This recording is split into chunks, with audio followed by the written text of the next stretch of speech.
Hello, book lovers, and welcome to Book Talk Radio Club. My name is Claire Perkins, and today I'm talking to Book Talk Radio Club 2020 Awards finalists Mark and Jules Kennedy, multi-award winning motivational speakers and authors.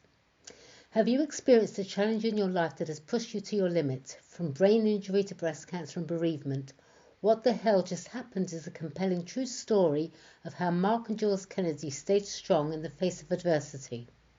At times they were beaten, battered and broken. Their mental health and resilience was tested to the max.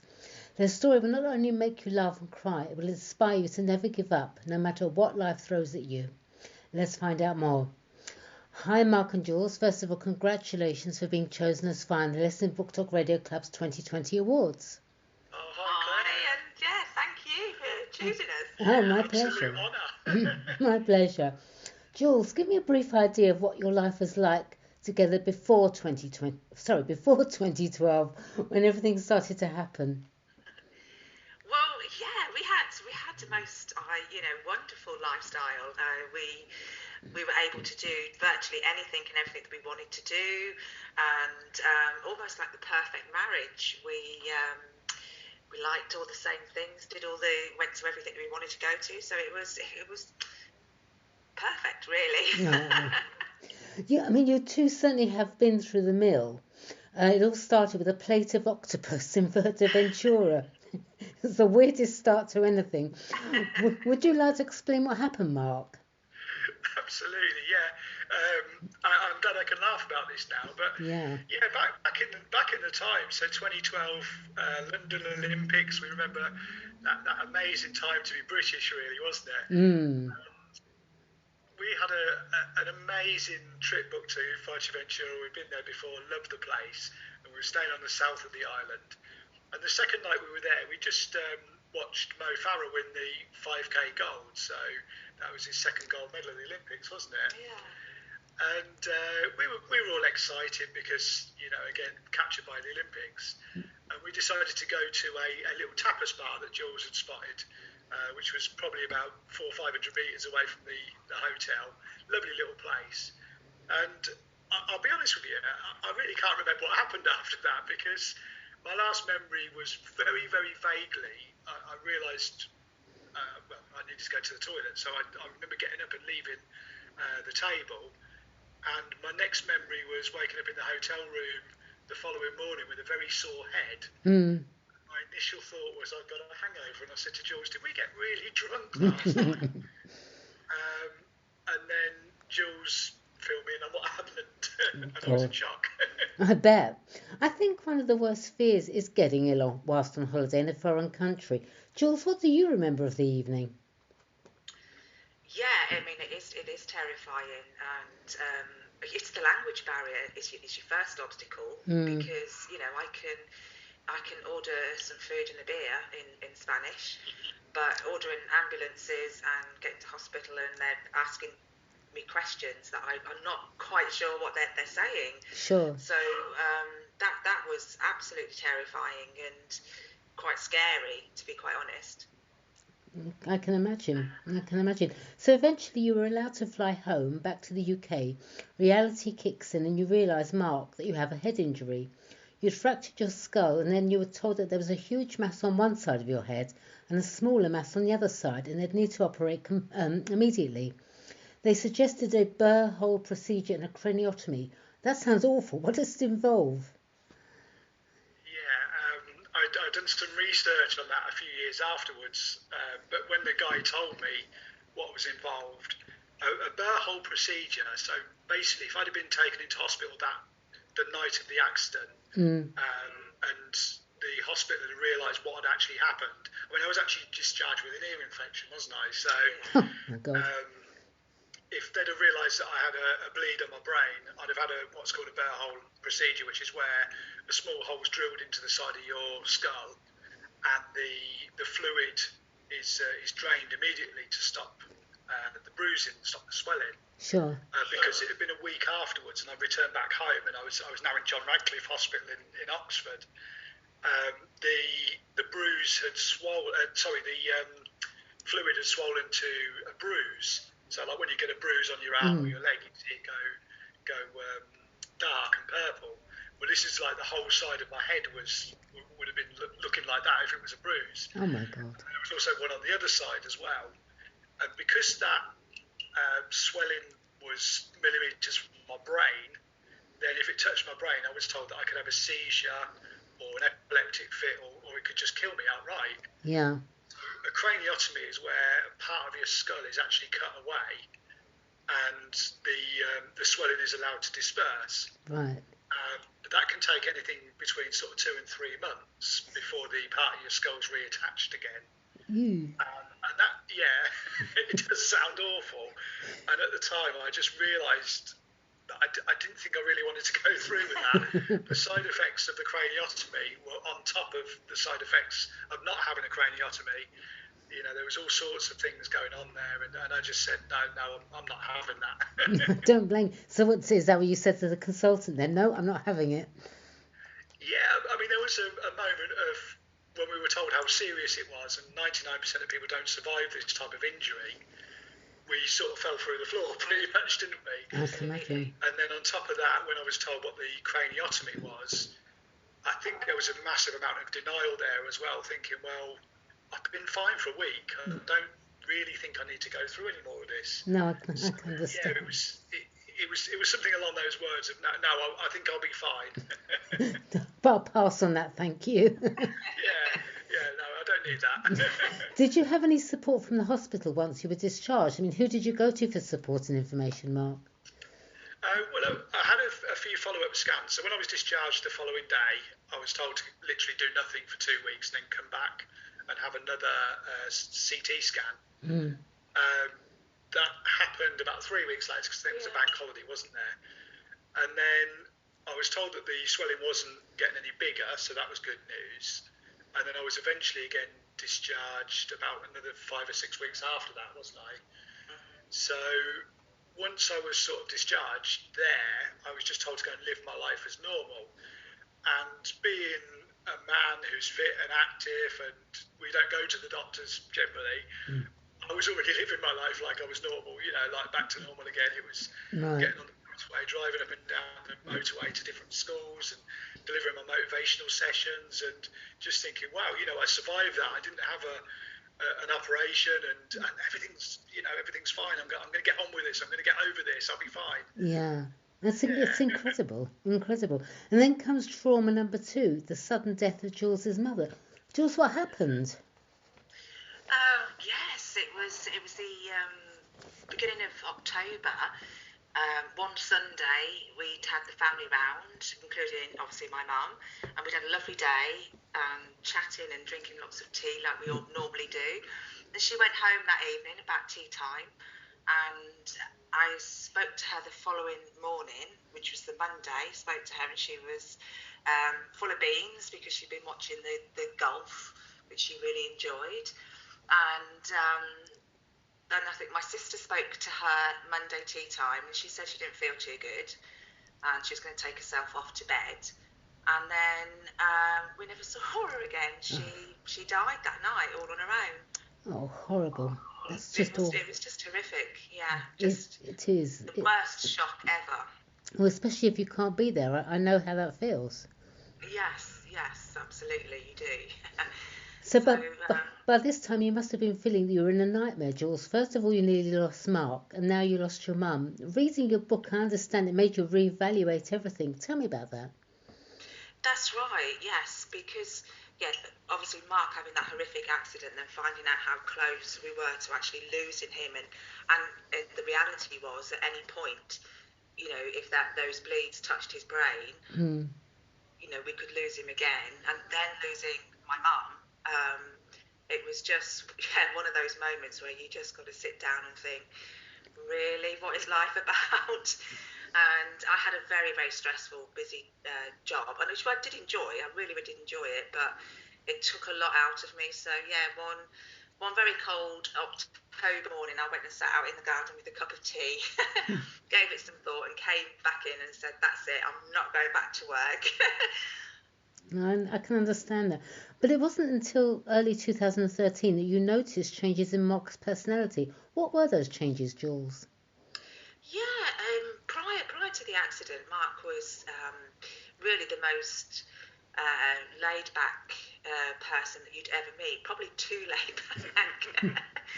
And after the accident, it just seemed that there was this personality change of, he seemed very uptight, he seemed quite stressed by things and quite anxious, and whereas little things that he wouldn't even bother notice it before were really getting to him, and he was snapping, and it just wasn't him at all. But whenever I tried to sort of say, oh, this is a bit different, he couldn't see it. He didn't understand. He's like, no, I'm fine. It was difficult to watch this because it was quite a slow change. It wasn't immediate. Right. Really, losing my mum so quickly after that, we had the elation of the bleeds had gone down. Then my mum died, and it was just trying to get our heads around everything. And then all of a sudden, I was like, hold on a second, what's going on with Mark?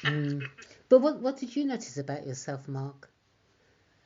I guess it was strange at the time because I'd gone from this.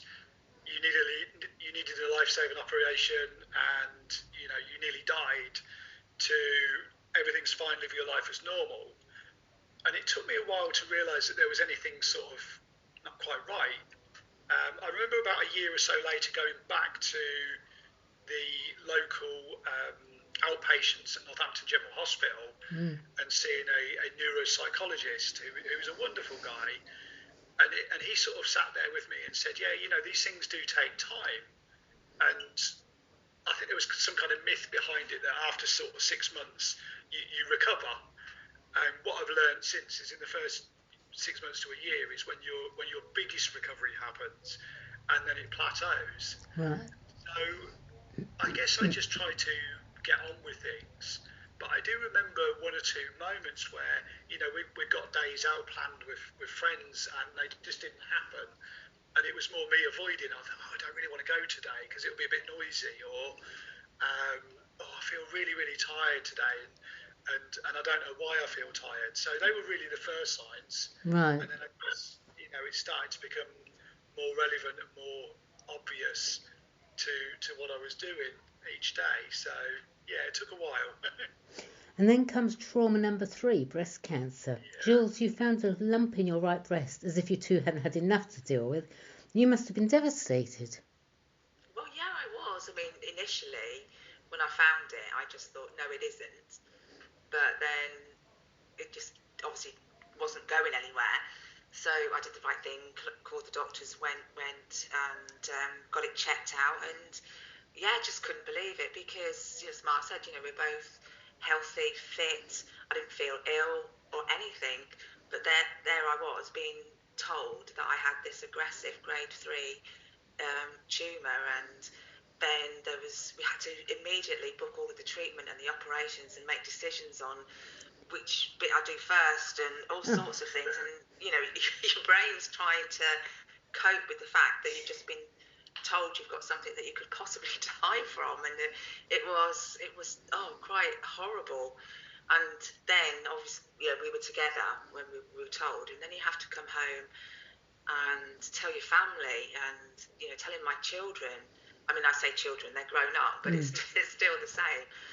It's a very, very traumatic time, and the treatment is just brutal. The worst thing in the world, honestly.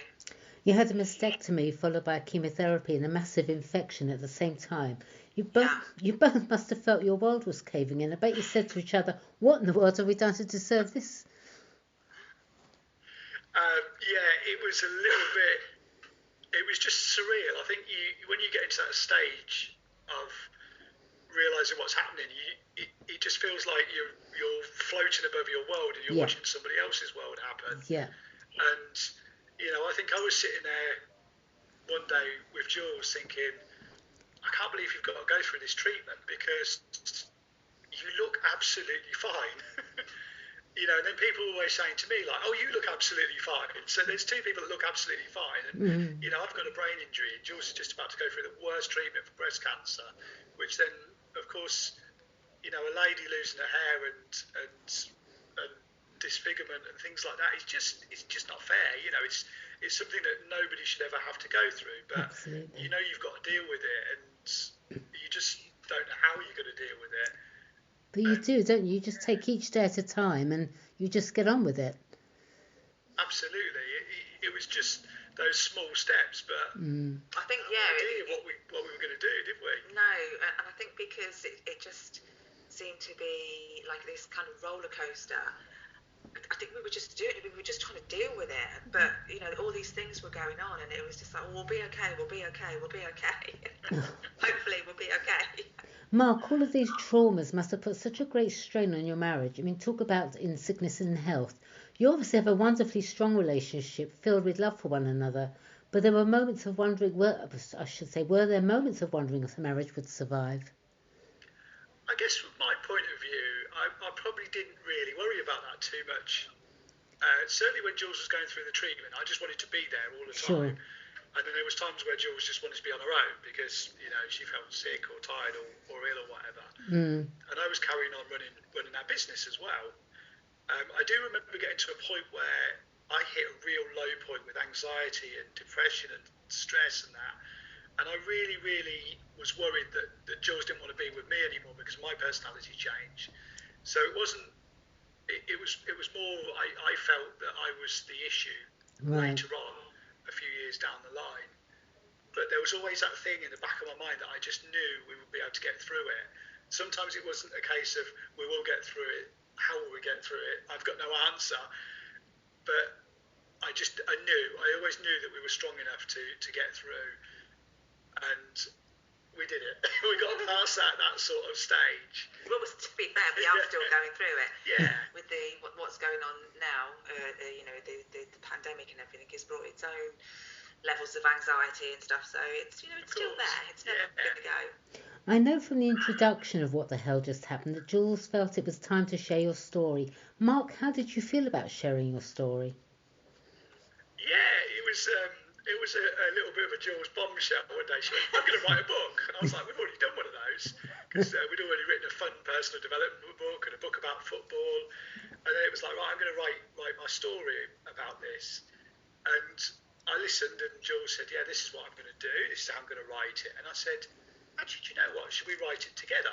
Initially, it was going to be a ghostwriter write the story for us. But yeah, I was a little bit sceptical at first, but then I got really quite excited when we talked a little bit more about it.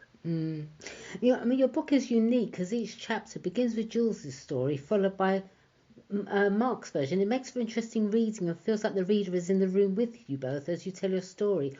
Why did you decide to use this format when writing your story, Jules?